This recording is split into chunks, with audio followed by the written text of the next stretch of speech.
Hey guys, today we're heading straight into one of the most legendary moments in history, the Battle of Agincourt. Imagine trudging through thick mud, rain pouring down as you struggle to keep your footing, the ground beneath you a slippery mess. You're stuck in the middle of a battlefield with over 20,000 men, most of them soaked, some of them scared, and all of them waiting for the first clash of steel. Spoiler alert, you probably won't survive this. But hey, at least it'll be a ride. So, before you get comfortable, take a moment to like the video and subscribe, but only if you genuinely enjoy what I do here. And hey, why not post your location and local time in the comments? I'm curious where you're watching from. Now, dim the lights, maybe turn on a fan for that soft background hum, and let's ease into tonight's journey together. The road to Agincourt is lined with years of conflict. England and France, two powerful nations, locked in a bitter struggle for dominance over vast swathes of land in France, all the way back to the 12th century. By 1415, things were especially tense. Edward III of England had been claiming the French throne for years, and the Hundred Years' War was in full swing. The French were a formidable force, and England wasn't exactly rolling in victories. Enter Henry V, a young, eager king, full of energy and armed with lofty ambitions.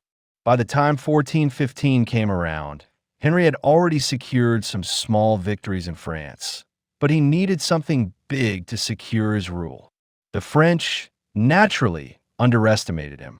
In the spring of 1415, Henry's army set out for France once again.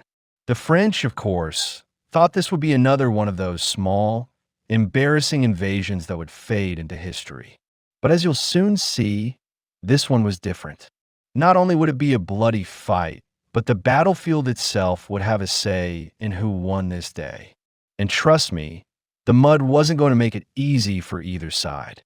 Now let's talk about the battlefield itself because, oh boy, this is where things get interesting. Agincourt wasn't your typical flat, dry plain where armies could easily maneuver. No, this was a stretch of land marred by months of rain. And when I say rain, I mean relentless downpours.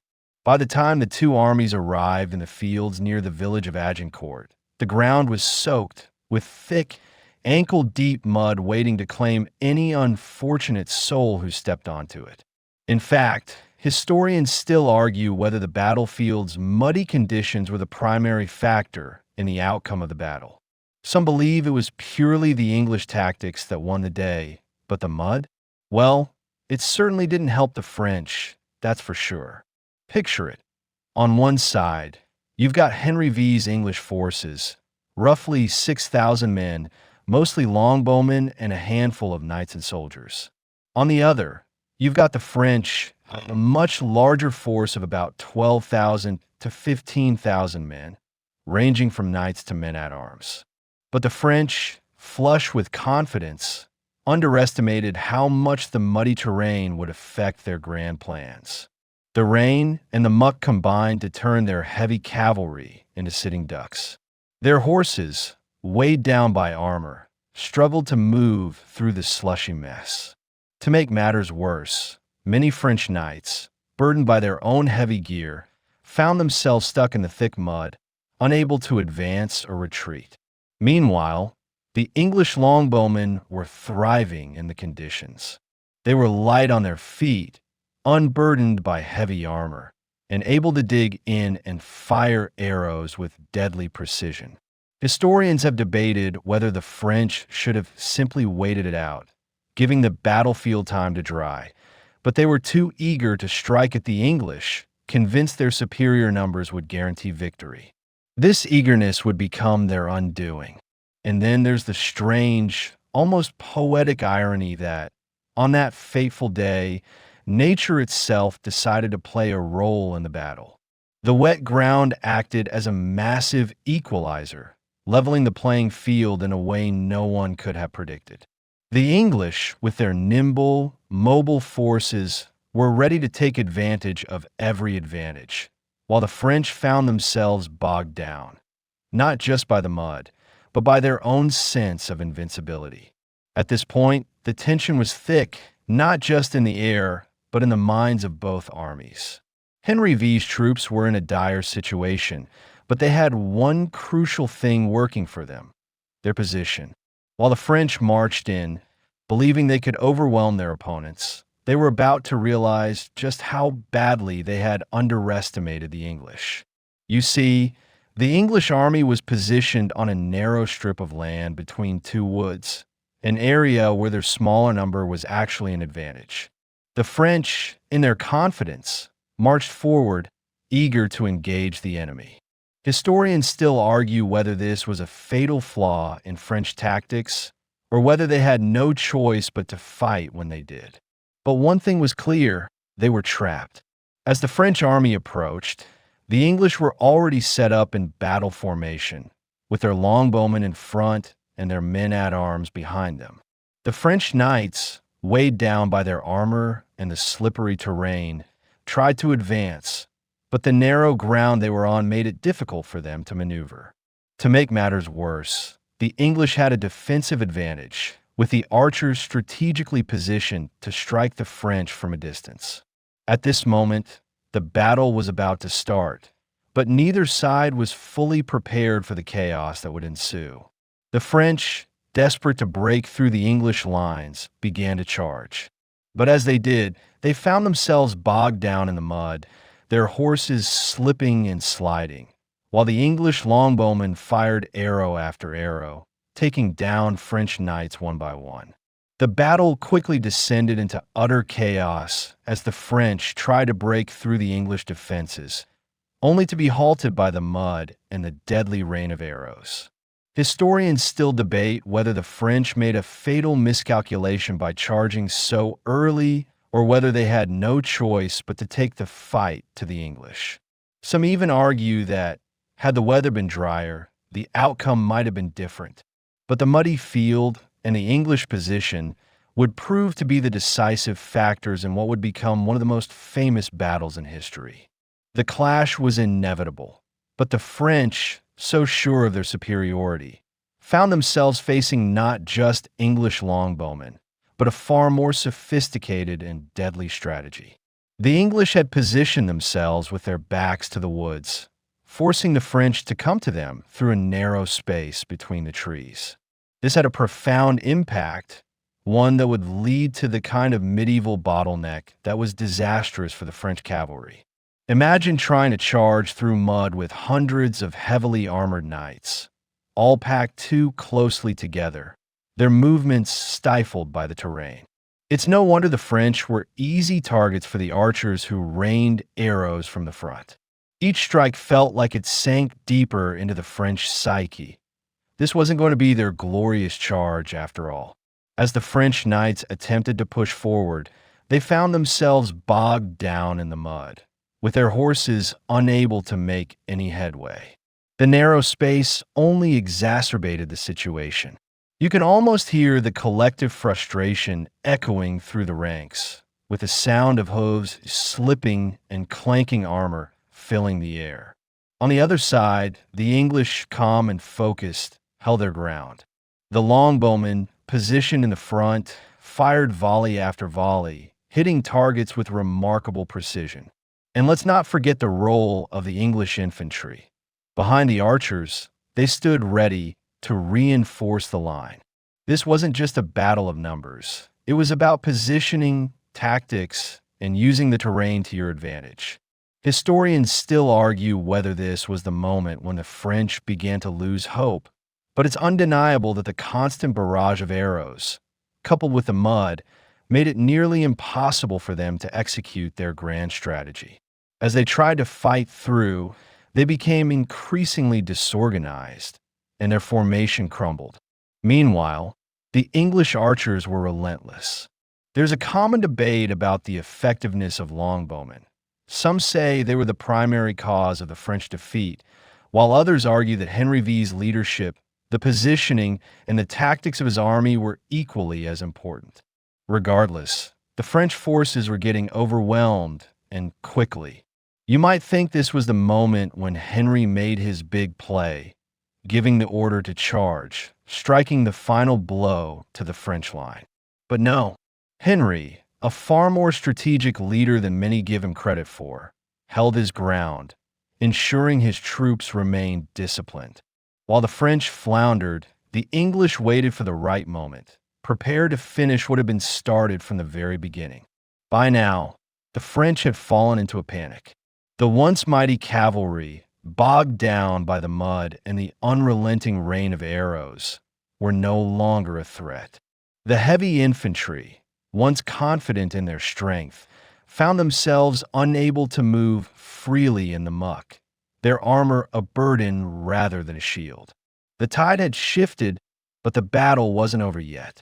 The French, having lost their initial momentum, were scrambling to regroup. But their disorganization and the relentless pressure from the English longbowmen made it nearly impossible to mount any kind of effective counterattack. Historians still debate the exact moment when the French realized they were losing. Was it when their cavalry failed to break the English line? Or was it when their men-at-arms, trapped in the mud, found themselves easy targets for the archers? Some argue that the French commanders failed to adapt to the changing conditions, refusing to acknowledge that their numerical advantage meant little when they couldn't use their strength to their advantage. Others claim the French simply underestimated the English, thinking that, despite their smaller force, the English would eventually crumble under the weight of French numbers. What's clear is that the French had not anticipated the impact of the terrain on their battle strategy. In the mud, their carefully orchestrated cavalry charges became a farce, a slow-moving disaster rather than the swift, crushing force they had envisioned. And when the battle shifted to hand-to-hand combat, the French found themselves disorganized, unable to execute their usual tactics. It was as if their very strategy had been swallowed by the earth beneath them. Meanwhile, Henry V maintained his composure, even as the battle raged on around him. His leadership was calm and methodical, ensuring his forces remained in tight formation. Unlike the French, who were beginning to panic and scatter, the English soldiers fought with remarkable discipline. The longbowmen continued their deadly rain of arrows, while the infantry prepared for close combat, keeping their formation tight. And Henry, ever the strategist, saw that his army's position, combined with the French disarray, had created the perfect moment for a decisive move. Historians still wonder if Henry V could have taken an even greater risk, pushing further into the French lines. But he didn't. His decision to hold back, to let the French continue to falter, is often praised as the ultimate sign of his military genius. He didn't need to be reckless. He simply needed to wait for the French to make more mistakes. And that's exactly what they did. As the battle raged on, the English began to tighten their grip on the situation. The French, mired in disarray, were facing more than just a tactical defeat. They were beginning to unravel psychologically. The longbowmen's relentless assault continued, whittling down the French ranks. But there was something else at play here that went beyond strategy and numbers. The weather, the mud, the sheer exhaustion. All of these factors were conspiring against the French army in ways they could not have anticipated. As their charges turned into sluggish, ineffective attempts, the sense of inevitable defeat began to set in among the French. Now, here's where things get a little quirky. We've all heard about battles being won with swords, spears, and arrows, but historians still argue about one of the strangest factors in Agincourt, the rain-soaked mud itself. It wasn't just a matter of slow movement. The mud added an element of surprise, an invisible weapon that had an outsized impact on a battle's outcome. Horses slipped, knights got stuck, and French foot soldiers found themselves unable to keep their footing. And in the chaos, the men who had once been part of a unified force found themselves fighting as individuals, separated by the very terrain that was supposed to be their advantage. The muddy battlefield played a huge part in why the French cavalry and infantry couldn't hold the line. There's even some debate among military historians as to whether the French made a crucial error in their initial deployment. Some believe that the French were too reliant on their cavalry to charge headfirst into the English, while others argue that they should have avoided direct confrontation altogether, giving the muddy field time to dry and recalibrate their strategies. But hindsight is always 20/20, right? In the moment, it seemed like the right thing to do, and it turned into their downfall. Meanwhile, on the English side, things were looking up. The longbowmen, ever the silent heroes, were racking up impressive kills. Their arrows struck with incredible precision, their position on higher ground allowing them to rain death down upon the trapped French knights. English infantry, who had been anticipating close combat, found themselves in an unexpectedly advantageous position, with the French heavy cavalry unable to reach them. What was supposed to be a battle of raw force had turned into a battle of attrition, one that heavily favored the English. As the tide continued to turn, Henry V remained calm, keeping his troops steady and ready for whatever came next. His cool-headed leadership was becoming legendary. In fact, historians still debate how much of Henry's success can be attributed to his personal leadership versus the tactics of his commanders and soldiers. Was it his strategic brilliance or the sheer luck of being in the right place at the right time? Either way, Henry knew that the French were losing steam, and he wasn't about to let them recover. The chaos of the battle was now fully in motion. But what followed next was something that could only happen when the situation becomes utterly chaotic, an unintentional breakdown of the entire French military strategy.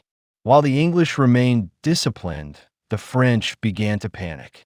As the heavy cavalry had failed to break through the English line and the infantry struggled to keep their footing in the muck, something strange started happening.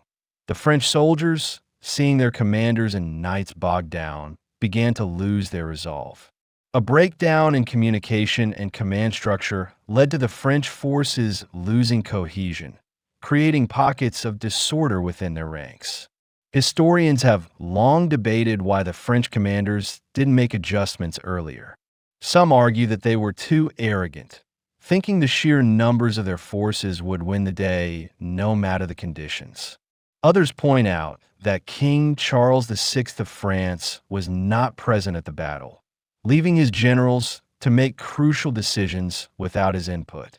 Regardless of the reason, the French army, once filled with overconfidence, was now fighting like a rabble, with soldiers scattered across the battlefield. At the same time, Henry V was no fool. He recognized the moment when the French forces started to unravel, and he seized it. His archers continued their barrage, picking off more French knights, while his infantry began to advance. The French were no longer a cohesive force. They were an army in disarray, each soldier trying to survive rather than fight for victory. You might think the French would have retreated or regrouped at this point, but they were caught in a trap. The narrow battlefield, the mud, and the weight of their own disorganization prevented them from retreating effectively. Historians argue whether the English were right to press their advantage immediately or if they should have waited for the French to surrender. Some suggest that the French should have been given the option to retreat, given the overwhelming odds against them. But Henry, knowing the battle was his to win, pushed forward. It was a gamble, but it paid off. As the day wore on, the French forces began to break, with the remaining knights and soldiers caught in a desperate fight for survival rather than victory. And here's the kicker. Despite their numbers and the occasional heroic stand by a few remaining knights, the French didn't have a chance anymore. The rain-soaked mud, the relentless English longbows, and the mounting pressure from the English infantry were all too much for the once proud French army. Their retreat was anything but orderly, and the English, in their strategic brilliance, ensure that the French could not easily regroup or escape. But even in their disarray, the French would not surrender quietly. The battle raged on with small pockets of resistance, but the writing was on the wall. Henry V's army, much smaller in number but far more organized and cohesive, was proving that strategy, discipline, and terrain could change the course of history in ways that raw numbers never could. As the day wore on and the light began to fade, the battlefield became a grim testament to the French miscalculations. The English had achieved an overwhelming victory, but the cost was still being counted, though not in the numbers you might expect. There were still pockets of French resistance, but by now, the battle had shifted from organized combat to survival. The French, unable to retreat and caught in a brutal entrapment of their own making, were now subject to the final stages of English aggression. For Henry V, the battle had been about more than just winning. It was about securing his future, the future of England, and making a statement to the French that the English were not to be trifled with. Historians debate whether Henry could have ended the battle more mercifully. Could he have allowed the French to surrender once it was clear that victory was inevitable? Some argue that Henry's decision to press on, ensuring that the French forces were utterly crushed, was a sign of a cold and calculating ruler who wanted to leave no room for rebellion. Others suggest that it was a necessary step to eliminate any lingering threat of French power in the region. Regardless, the aftermath was severe for the French. Not only had they lost thousands of soldiers, but their confidence had been shattered. The battle wasn't just a military defeat, it was a psychological blow, one that would resonate for years to come. Meanwhile, Henry V's forces stood tall, victorious but not unscathed. The battle had taken its toll on both sides, though the English losses were significantly lighter than the French. The longbowmen had played a pivotal role, and their discipline, along with their tactical position, had made all the difference. The English men-at-arms, too, had been key in holding the line and ensuring that the French had no chance to reorganize. And while Henry V's leadership had been crucial in directing his troops, the cohesion and resolve of the English army were equally important. Now, the battle was over, but the consequences were only beginning to unfold. Historians continue to debate the true cost of Agincourt. Was it a stroke of military genius, or was it a combination of luck, terrain, and the mud that tipped the scales? Some have argued that the muddy conditions were the equalizer that allowed the English to stand their ground against a much larger French army. Others suggest that the real story of Agincourt lies in Henry's ability to capitalize on his army's strengths, his archers, his disciplined infantry, and his keen tactical mind. The French, meanwhile, would have to reckon with the loss not only of their soldiers, but of their confidence. And for years to come, the memory of Agincourt would haunt their attempts to regain control of France. As for Henry V, the victory solidified his place in history. His leadership at Agincourt would become one of his greatest legacies, a defining moment in his reign. But it wasn't just about the victory itself. It was about what the victory represented. The English had shown that they could overcome seemingly insurmountable odds, and the French were forced to reconsider their approach to the war. But Agincourt wasn't the end of the 100 Years' War. It was just another chapter in a long, brutal struggle that would continue for decades. Still, Henry's victory was a decisive one, and for England, it was a moment of glory. The aftermath of Agincourt is, in many ways, just as fascinating as the battle itself. While Henry V's victory was a clear military triumph, its political consequences reverberated far beyond the battlefield. The English had proven themselves capable of achieving victory despite being outnumbered, and in a stroke, they had shattered the morale of the French. But this wasn't a victory that would translate into an immediate end to the war. In fact, Historians argue that while Agincourt was a huge morale boost for the English, it did not single-handedly turn the tide of the entire Hundred Years' War. For the French, the immediate consequences were catastrophic. Thousands of their best soldiers had been wiped out, and their nobility was hit hard. The battle wasn't just about a loss of life, it was a loss of status. Agincourt dealt a blow to French military pride that would take years to repair. As the English swept through the battlefield, capturing prisoners and ensuring that the French could not regroup, the realization set in. This was a humiliation that would haunt the French psyche for generations. But here's the kicker. While the French were reeling from their defeat, England was dealing with its own challenges. Henry V had gained much prestige, but his position was far from secure. The victory at Agincourt, while monumental, wasn't enough to win the war outright. The English still had to contend with the complexities of French politics, the possibility of rebellion, and the ever-present question of who would ultimately control the vast territories in France. Moreover, Agincourt didn't just end with the slaughter of French forces. It also changed the very nature of medieval warfare. The role of the longbow was cemented as a decisive weapon in the arsenal of English armies, with future conflicts seeing the same kind of reliance on ranged infantry.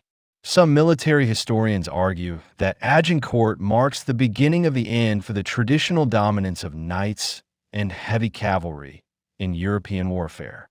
The French, reliant on their knights for so long, had been brought low by a lighter, more flexible force that could outmaneuver them in the field.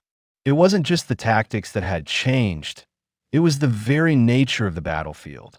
One other lasting effect of Agincourt was the eventual political fallout for France. King Charles VI's inability to decisively respond to Henry V's victory had far-reaching consequences. The defeat at Agincourt only served to highlight the divisions within France itself. The French crown was weakened, and political instability within the country only intensified. In the years following Agincourt, the French would continue to fight, but their internal divisions would make it difficult for them to mount an effective challenge against the English.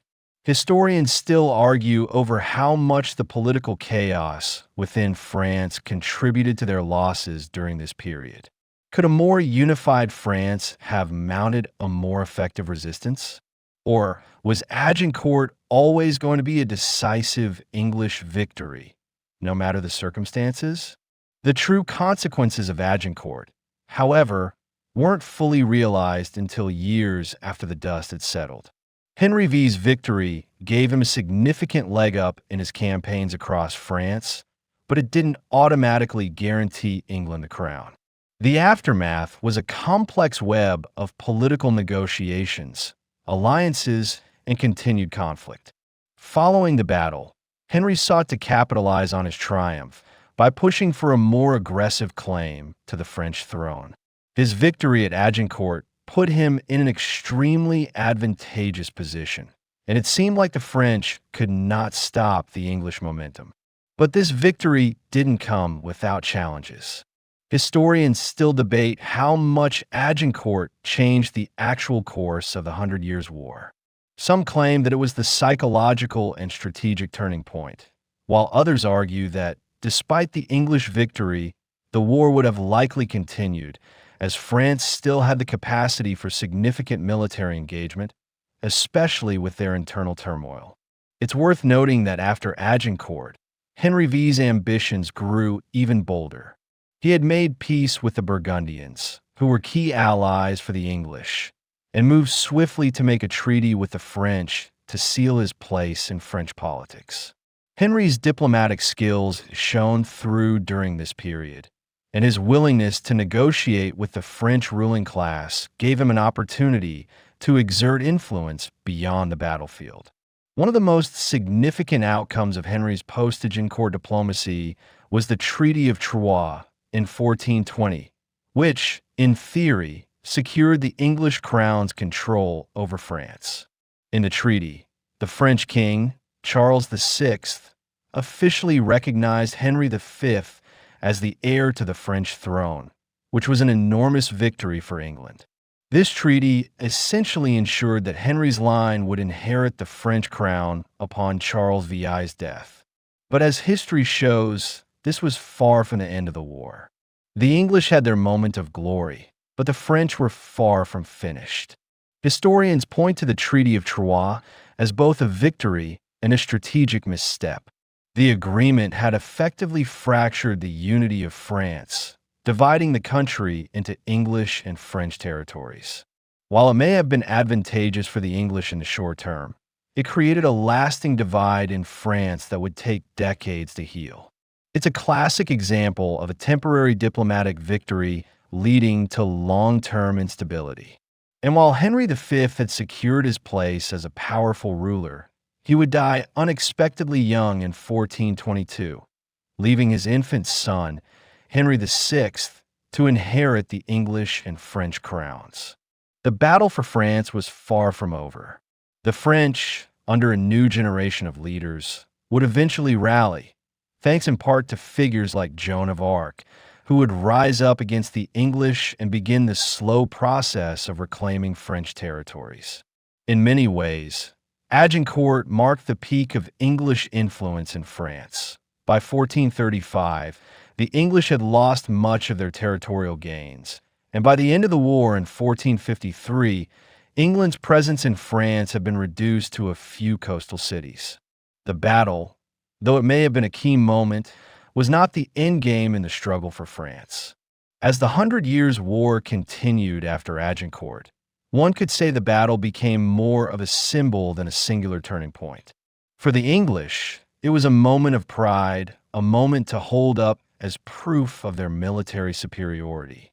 For the French, however, it became a symbol of their failure, their inability to maintain unity and strength in the face of an aggressive enemy. But over time, as the war raged on and the English began to lose ground, the legacy of Agincourt began to shift in historical consciousness. What's fascinating here is how quickly the tide changed. The initial English triumph at Agincourt brought about a sense of invincibility for Henry V and his forces, but it also sowed the seeds for their eventual downfall. The French, although initially stunned by their defeat, would soon regain their footing. The English strategy had relied heavily on a mix of diplomacy, military innovation, and psychological warfare. But as the English push into France continued, internal strife and rebellion slowly weakened the English hold on their conquered territories. Historians argue that it was England's inability to maintain its diplomatic efforts after Henry's death that led to the gradual collapse of their empire in France. And speaking of internal strife, this is where things start to get really interesting. The Treaty of Troyes, which was supposed to solidify English control, became a ticking time bomb for English politics. The idea of a child king, Henry VI, inheriting both England and France was ambitious but utterly flawed. Henry VI's reign would soon be marred by political turmoil and infighting. The English were far from unified, and the French were beginning to realize that their strength lay in unity, not in divided leadership. Meanwhile, across the English Channel, the memory of Agincourt was still fresh. In England, Henry V's victory was immortalized in stories, poems, and ballads. The battle was a moment of national pride that reinforced English identity and a sense of superiority over their continental rivals. In fact, it's easy to see why Agincourt would be glorified for centuries to come. It fit perfectly into the narrative of English resilience, especially considering that they were so outnumbered and surrounded by enemies. The muddy battlefield had become the stage for English perseverance. Historians still argue about the true, lasting impact of Agincourt. Did it change the course of the war? Or was it simply a momentary triumph that did little to alter the course of history? Some suggest that it gave England an incredible moment of glory, but others point out that the tide would inevitably turn as France healed and regrouped. The battle, it seems, served to buy the English a few more years of prominence in French politics, but it could never guarantee their long-term success.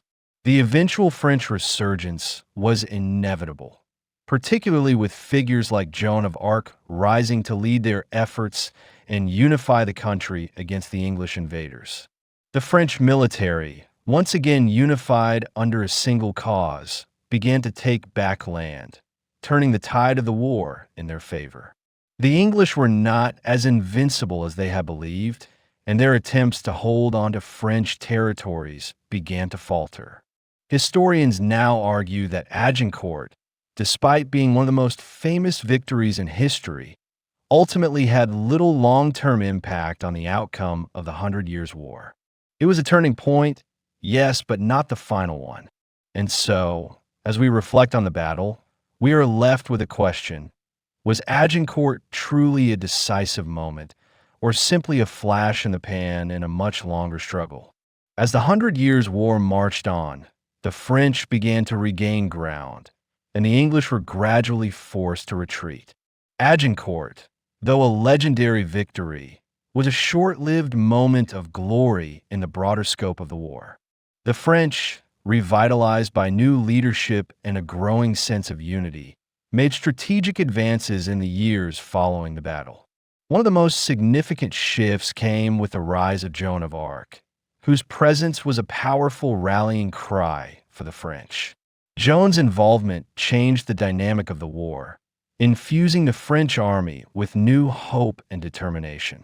Historians argue about the precise impact of Joan's role in the war, but it's clear that her leadership reinvigorated the French spirit. Joan's influence was felt across the battlefield as she led troops in several important victories, beginning with the Siege of Orleans in 1429. With her leadership, the French began to push the English out of key territories, and their morale was restored.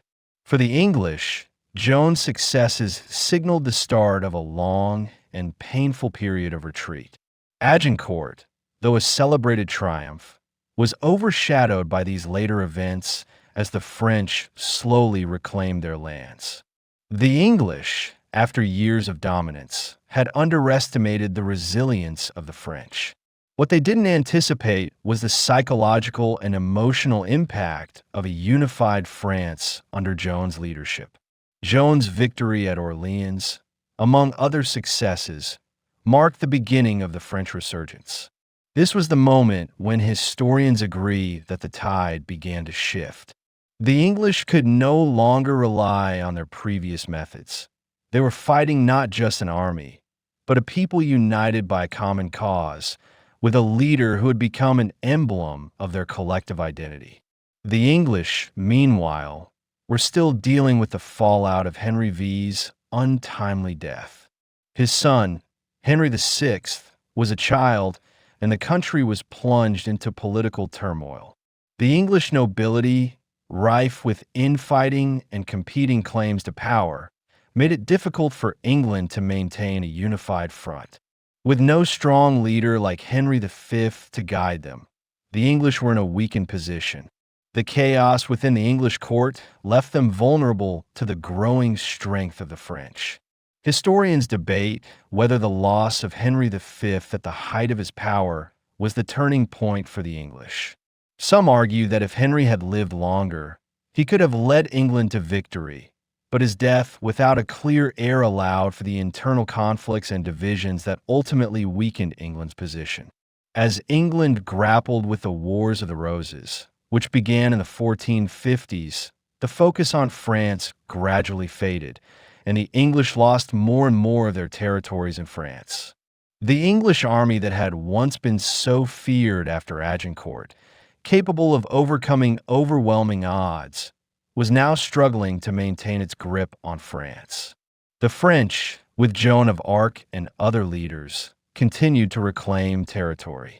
The Siege of Bordeaux in 1453 marked the end of English control over all but Calais, which they would hold until 1558. while Agincourt had been a moment of military brilliance. It was the beginning of the end for England's ambitions in France. As England's influence in France waned, the legacy of Agincourt began to morph into something more symbolic than practical. It remained a proud moment in English history, an indelible reminder of their ability to outlast the odds. Agincourt had cemented Henry V's place in history, and his leadership was often idealized in literature and myth. But the harsh reality of losing control over French territories brought an end to the high expectations that followed his victory. What had once seemed like an English empire on the rise quickly unraveled as internal strife and French resurgence took hold. However, the enduring significance of Agincourt lay in the long-term effect it had on military tactics. The use of the longbow at Agincourt remains one of the most iconic aspects of the battle. English archers, who had already been gaining prominence on the battlefield, proved that a well-coordinated, strategically positioned force of longbowmen could decisively alter the course of a battle. The longbow, which could pierce through armor at long range, became the quintessential weapon of the English army for years to come. Historians have continued to discuss whether the longbow truly revolutionized medieval warfare. Some say it rendered the traditional knightly cavalry obsolete, while others argue that the cavalry's role in warfare, particularly in later battles, showed that the longbow alone couldn't win wars. Nonetheless, Agincourt demonstrated the power of infantry over heavy cavalry, a shift that would shape the way wars were fought in the centuries to follow. The battle heralded a new age of warfare, one in which the balance between mounted knights and infantry would never be the same. Yet, despite the advances in military tactics, Agincourt couldn't change the fundamental political realities. By the time the war finally ended in 1453, England had lost almost all of its territorial claims in France. The Hundred Years' War had proved to be an exhausting, feudal conflict for both sides. Though England had gained some early victories, including Agincourt, the cost of the war was astronomical in both lives and resources. And the ultimate victor wasn't determined by individual battles, but by the ability to maintain internal stability and political unity. This brings us to the strange paradox of Agincourt's legacy, a victory that, while monumental at the time, failed to secure lasting success. The French, led by figures like Joan of Arc, would eventually reassert control, pushing the English back into a corner. Historians still discuss the impact of Agincourt in relation to the larger context of the war, but many agree that it was, in a sense, a last hurrah for England's ambitions in France. For the English, Agincourt became a symbol of what they could achieve when they were at their best, when tactics, morale, and leadership combined for a stunning victory. But even in their moment of triumph, the seeds of their eventual retreat from France were already being sown.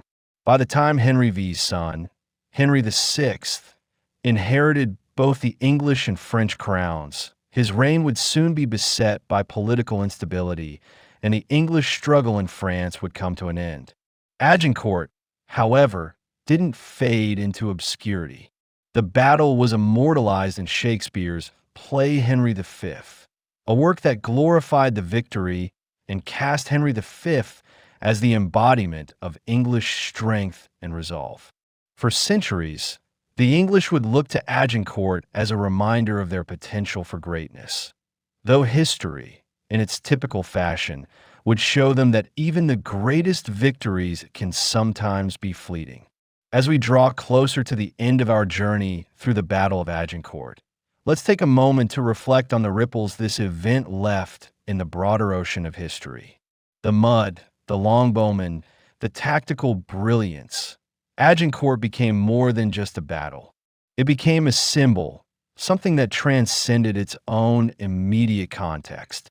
The victory, though significant, wasn't the decisive end to the 100 Years' War, nor did it guarantee a lasting English hold over France. Instead, it marked a singular moment when, against all odds, a smaller force proved that ingenuity and strategic planning could overcome overwhelming odds. The real story of Agincourt lies not only in the mud-slick ground of that battlefield, but in the way it shaped the narrative of English identity. The memory of that day became enshrined in the national consciousness, turning Henry V into a heroic figure, a king whose leadership seemed almost mythical.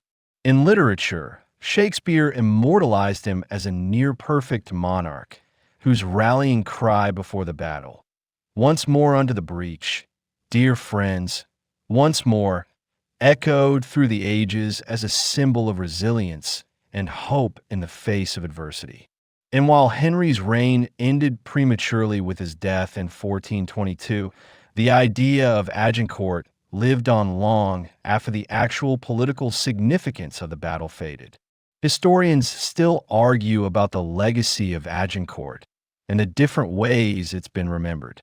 Some claim that it solidified the idea of English military superiority, while others point to it as a reminder of how fleeting success can be in war. For the French, the battle was, of course, a humiliation. But the eventual resurgence of French power, especially with the rise of Joan of Arc, turned Agincourt into more of a temporary setback rather than the definitive turning point many English hoped it would be. By the time the Hundred Years' War ended in 1453, the English had lost most of the land they had gained in France. The last vestiges of their empire were confined to the port city of Calais. The French, on the other hand, had regained control of their kingdom, and the English crown, weakened by internal conflict and political strife, was forced to abandon its French ambitions. The Treaty of Picquigny in 1475 marked the formal end of English claims to French territory, but the echoes of Agincourt remained in the hearts and minds of the English for generations. As we close the book on Agincourt, it's clear that the battle's true legacy is not just in the mud-soaked ground or in the thousands of lives lost, but in the way it continues to captivate our imagination. For the English, it was a moment of immense pride, a shining example of how even the most outnumbered forces could claim victory through sheer will and tactical brilliance. For the French, it was the beginning of a long road to recovery, one that would eventually lead them to triumph through unity and leadership. In the end, Agincourt reminds us that history is never as simple as a single battle or a single day. It's a tapestry of victories, losses, and moments of brilliance, each contributing to the ongoing story of human perseverance. So as we ease out of this journey, think about the legacy of Agincourt in today's world. The echoes of the battle still shape the way we think about war, leadership, and the unexpected consequences of even the most decisive victories. And while Agincourt may no longer hold the same political weight it once did, it remains a shining example of how a single day and a single battle can define the course of history. Now, as the story fades, take a deep breath. Let the final images of the battlefield dissipate, the clashing swords and the screams of the men now just whispers on the wind.